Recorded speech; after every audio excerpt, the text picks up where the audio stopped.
अष्टमी नवमी आ रही है, घर घर में कन्या पूजन होगी, तो किस अवस्था की कन्या की पूजा से कौन सी सिद्धि प्राप्त होती है, इस संदर्भ में जनमेजय जी ने जब प्रश्न किया तो श्री वेदव्यास जी वर्णन कर रहे हैं। 1 वर्ष तक की कन्या जो गंध अक्षत पुष्प आदि के उपचार को नहीं समझती, उसको अनुष्ठान की विधि में नहीं लेना चाहिए। 2 वर्ष की कन्या जो है उससे पूजा करना प्रारंभ करें। तो 2 वर्ष की जो कन्या है उसकी कौमारी संज्ञा है, कल हमने बतलाया था।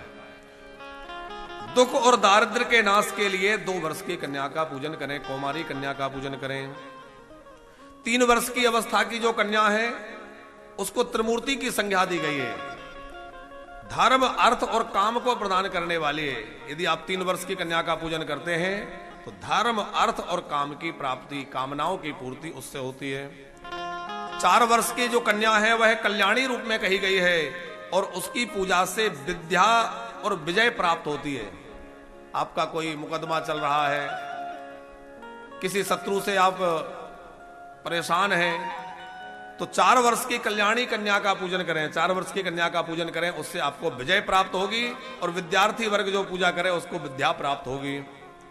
5 वर्ष की जो कन्या है उसकी रोहिणी संज्ञा कही गई है और रोहिणी कन्या का पूजन करने से रोगों की निवृत्ति होती है। 6 वर्ष की कन्या का कालिका संज्ञा कही गई, ये शत्रुनाश के लिए इसकी पूजा विशेष रूप से बतलाई गई। 7 वर्ष की कन्या को चंडिका कहा गया और उसकी पूजा से धन एवं ऐश्वर्य की प्राप्ति व्यास जी कह रहे हैं। श्री वेदव्यास जी कह रहे हैं 8 वर्ष की कन्या जो है उसकी संज्ञा सांभवी है और सांभवी की पूजा करने से दुख नाश होता है। 9 वर्ष की कन्या दुर्गा है, उसकी पूजा से अभिष्ट सिद्धि होती है, जो भी आपके मन में अभिष्ट इच्छा है उसकी पूर्ति उससे पूजा से हो जाती है।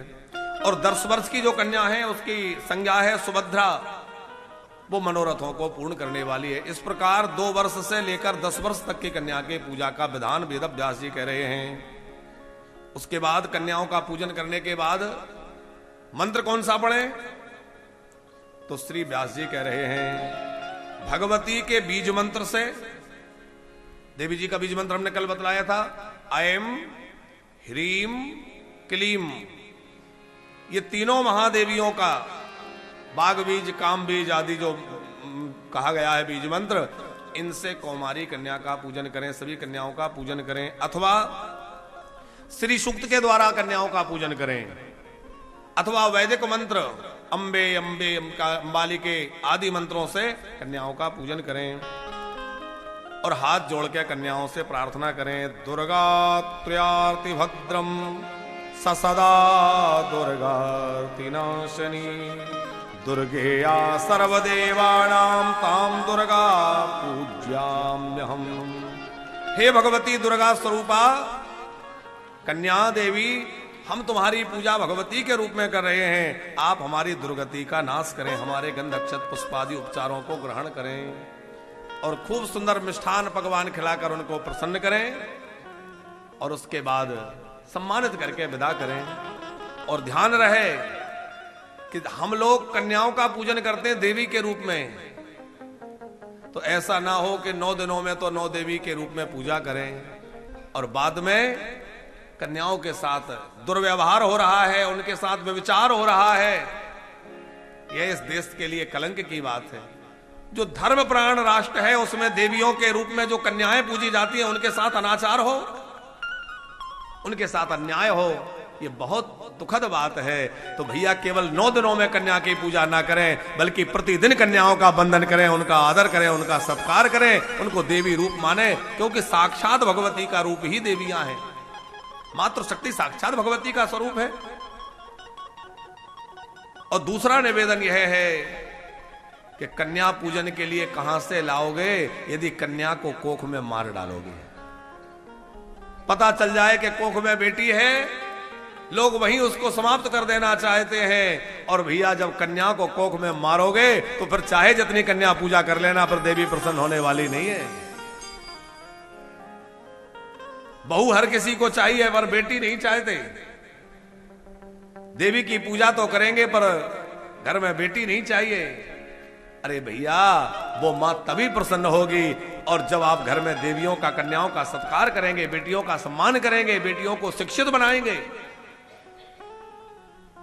और हम तो कहते हैं बेटी उसी के घर में जन्म लेती है जिस पर मां की बड़ी कृपा होती है, मां की जिस पर विशेष कृपा होती है, उसी के घर में बेटियां जन्म लेती हैं।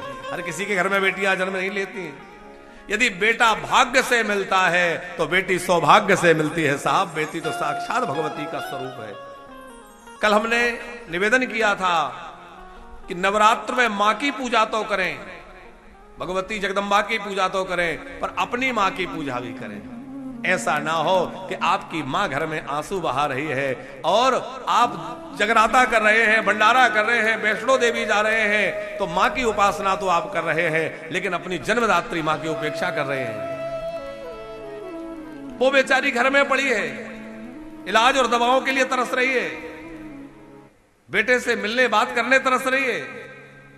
उस मां की उपेक्षा करके आप चाहे जितनी भगवती की आराधना कर लेना, चंडी यज्ञ कर लेना, पर वह मां प्रसन्न नहीं होगी, क्योंकि वही मां आपके मां के रूप में आपके घर में बैठी है। और यदि आपने अपनी मां को प्रसन्न कर लिया तो सच मानना वो मां बहुत प्रसन्न हो जाएगी। पूजा कम हो जाए कोई फर्क नहीं पड़ता, लेकिन मां पहले उसको प्रसन्न कर लेना। जिस घर में बुजुर्गों के आंसू टपकते हैं वहां से देवता दुखी होकर चले जाते हैं, पितृ उस घर का त्याग कर देते हैं, सुख शांति वैभव उस घर की ओर देखता नहीं है जिस घर में बुजुर्गों के आंसू गिरते हैं। इसलिए बुजुर्गों का सम्मान हो, तभी हमारी नवरात्रि सफल है, तभी देवी पूजा सफल है, तभी हमारी भागवत कथा, देवी भागवत कथा सुनना सफल है।